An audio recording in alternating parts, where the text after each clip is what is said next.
নির্বাচনের বিষয়টা মাননীয় প্রধান উপদেষ্টা যেটা প্রতিশ্রুত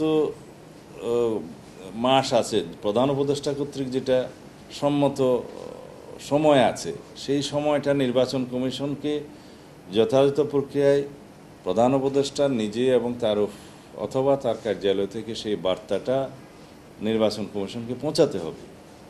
আর সেটার জন্য আমরা অপেক্ষা করছি।